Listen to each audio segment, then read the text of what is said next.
Yeah, hi, Dad. I don't know where I am. I can see lights in the distance. Just keep heading toward me. Those were the last words anyone ever heard from Brandon Swanson. Moments later, the line went silent. His parents thought maybe the call had dropped or that Brandon's phone battery had died. But when repeated calls went unanswered, a chilling reality began to sink in. Brandon had vanished.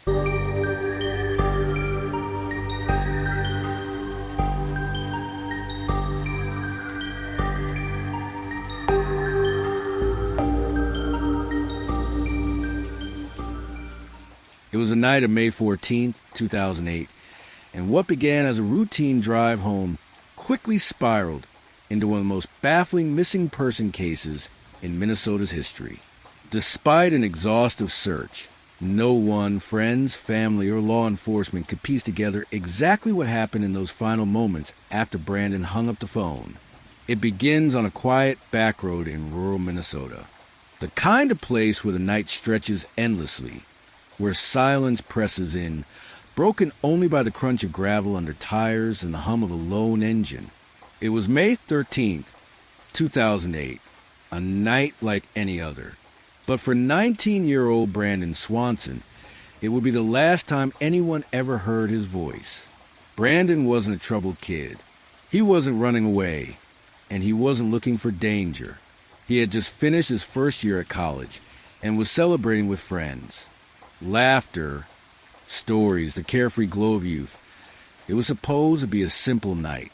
But after midnight, Brandon got into a Chevy Lumina and started the familiar drive home. It was a journey of less than 30 miles. Nothing unusual, nothing dangerous. And yet something happened. Around 1:15 a.m., Brandon's car veered off a gravel road and into a ditch. He wasn't injured. He wasn't panicked, but he was stuck, and in the dark expanse of Minnesota farmland.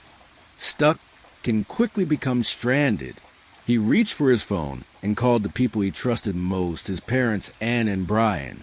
Calmly, he told them he was near the small town of Lind. He needed a ride, nothing more. But when his parents arrived where he said he would be, Brandon wasn't there. The road was empty. The car was gone. And Brandon was somewhere else entirely. What followed was nearly an hour of phone calls in the dark. His parents drove in circles, searching for headlights, searching for their son. Brandon stayed on the line, guiding them as best he could, convinced they were just missing each other by minutes. He saw lights in the distance and promised he'd walk toward them. But with every step he took, the distance between them only seemed to grow. And then the line went silent. Brandon's final words, spoken suddenly and sharply, were, "Oh shit." The call ended. His voice was gone. And in the 17 years since, no one has ever heard from Brandon Swanson again. From here, the story unfolds. The frantic search, the baffling discoveries, the unanswered questions, and the law that bears his name. But it all begins on that lonely back road with one call, one voice, and one mystery that refuses to let go. On the evening of May 13th, 2008, 19-year-old Brandon Swanson was in high spirits as he left a small gathering with friends in Canby, Minnesota, a quiet rural town in Yellow Medicine County. Brandon, a freshman at Minnesota West Community and Technical College, had just completed his final exams, marking the end of his first year of college. The weight of the academic year had lifted, and the promise of summer break stretched before him. A time for new adventures, part-time work, and the freedom of youth. Friends who saw him that night later described him as cheerful and animated, laughing easily, sharing stories, and talking excitedly about his plans for the months ahead. There was no hint of trouble, no sign that this would be the last time they'd see him. The gathering was a low-key celebration, a chance to unwind after a grueling semester, and Brandon was his usual vibrant self. Around midnight, Brandon said his goodbyes and climbed into his green 2000 Chevy Lumina. a dependable car that had carried him countless times along the 30-mile route between Canby and his family's home in Marshall, Minnesota. The drive was one he knew well, a familiar path to the vast, open landscape of western Minnesota. The roads were a mix of paved rural highways and unmarked gravel backroads, flanked by endless fields of corn and soybeans, dotted with occasional farmhouses and silos. At night, the area was cloaked in near total darkness, with only the faint glow of distant porch lights or the occasional street lamp in a small town breaking the void. For Brandon, this was routine, a drive he'd made dozens of times, guided by memory and the subtle landmarks of the region. At approximately 1:15 a.m., Brandon's car veered off a gravel road and slid into a shallow ditch. It wasn't a violent crash. There was no damage to the vehicle, no shattered glass or crumpled metal, and Brandon was unharmed. But the soft, loose earth beneath the tires held the car fast, its wheels spinning uselessly. Stranded in the dark, surrounded by the quiet of rural Minnesota, Brandon called his parents for help. His voice was calm, almost nonchalant, as he spoke to his father, Brian. "Hey, Dad, I drove into a ditch." "I need some help," he said, his tone betraying no panic. He told Brian and his mother, and that he believed he was near Lind, a small town just a few miles southwest of Marshall. To Brandon, the situation seemed like a minor inconvenience, a quick fix with his parents' assistance. And Brian didn't hesitate. They grabbed their coats, climbed into their pickup truck, and set out into the night to rescue their son. For them, this was familiar territory. Brandon was a responsible young man, but occasional late-night calls for help were part of parenting a teenager. They expected to find him standing by his car, perhaps a bit sheepish but safe. The couple drove toward Lind, their eyes scanning the dark roads, expecting to spot the familiar shape of Brandon's Chevy Lumina. But when they reached the area he described, there was nothing. No car, no Brandon, just the endless stretch of gravel and fields under a starless sky. What followed was a maddening 47-minute phone call, a desperate attempt to connect across the darkened landscape. Brian Ennin stayed on the line with Brandon, trying to pinpoint his location. "Can you see my headlights?" Brian asked, flashing his truck's lights repeatedly. Brandon replied that he saw lights too, but they weren't his parents. "I see lights in the distance," he said, his voice steady and certain. "I'm sure it's Lind." The conversation was frustrating, but not yet alarming. Brandon sounded composed, even upbeat as he described his surroundings. A road, some lights, the faint outline of what he believed was a familiar town. When their efforts failed, Brandon suggested, "I'll just start walking toward the town. You meet me there." With his phone pressed to his ear, he began walking along the gravel road, the rhythmic crunch of his footsteps audible to his parents. And Brian searched tirelessly, turning down side roads, doubling back, and exploring every possible route near Lind. They trusted Brandon's sense of direction. He'd grown up in Marshall, knew the area well, and seemed confident in his bearings. Yet they couldn't find him. Brandon, still on the phone, insisted he was close, repeating that he could see the lights of Lind. Then, at 2:17 a.m., the calm shattered. Brandon's voice changed abruptly, becoming startled and urgent. "Oh, shit," he exclaimed. A split second later, the call went dead. Ann and Brian redialed immediately, their hearts pounding, but the phone rang unanswered. Those two words were the last they ever heard from their son.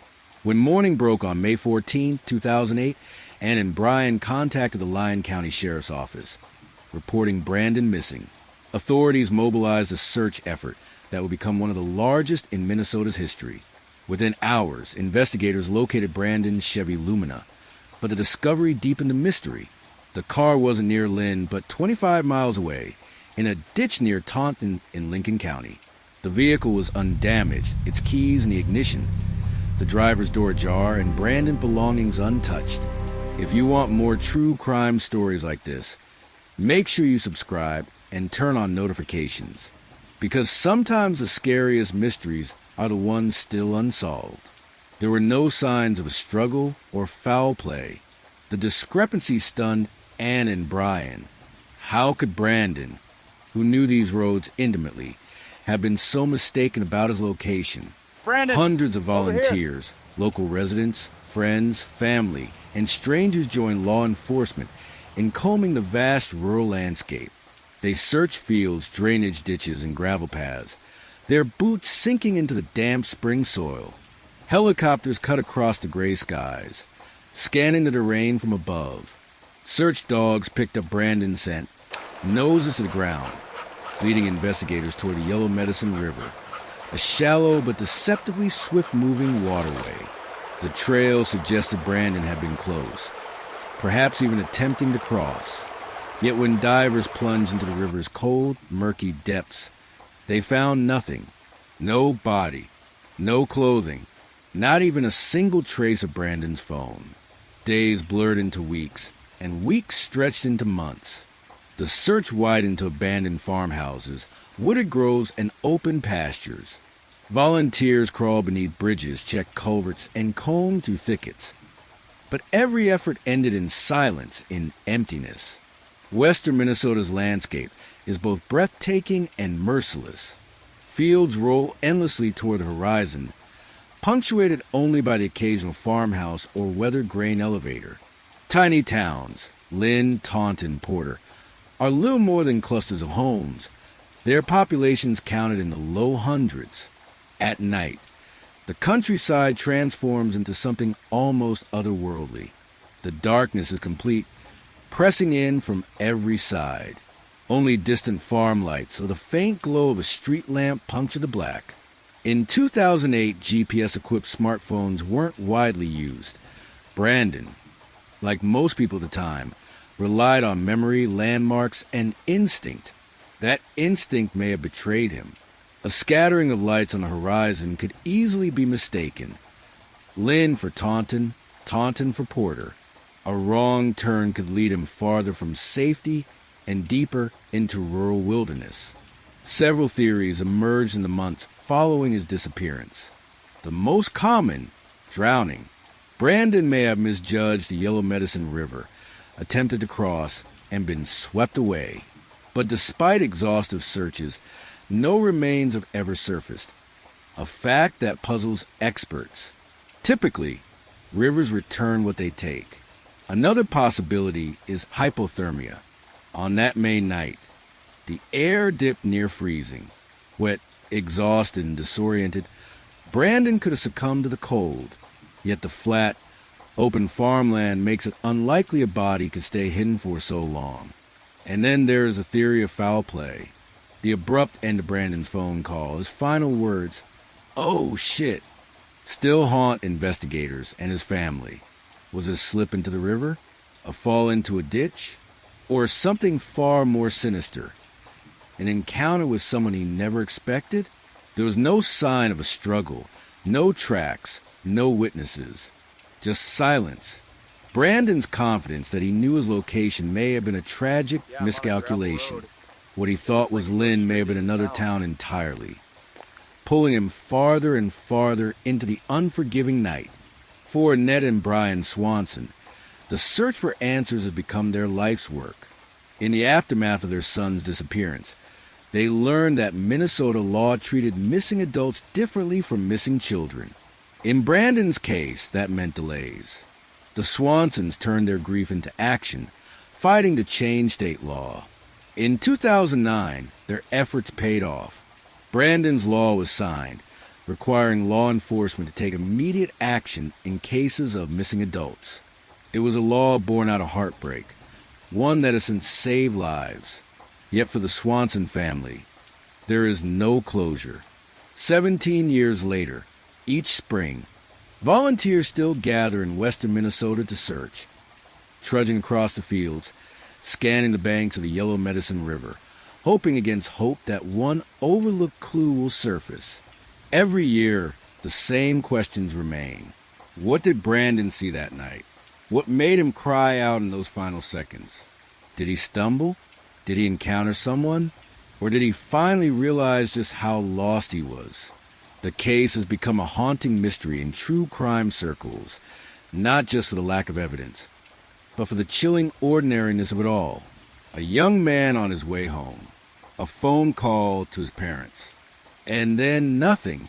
The disappearance of Brandon Swanson is a reminder of how quickly life can tilt from ordinary to incomprehensible. Somewhere in the fields, rivers, or towns of western Minnesota, the truth still waits until it's uncovered. One question continues to echo in the minds of all who hear his story. Whereas Brandon Swanson, one moment, ordinary life, the next, a mystery that may never be solved. If you want to follow every twist, every theory, and every unanswered question, subscribe now and join us on the search for the truth.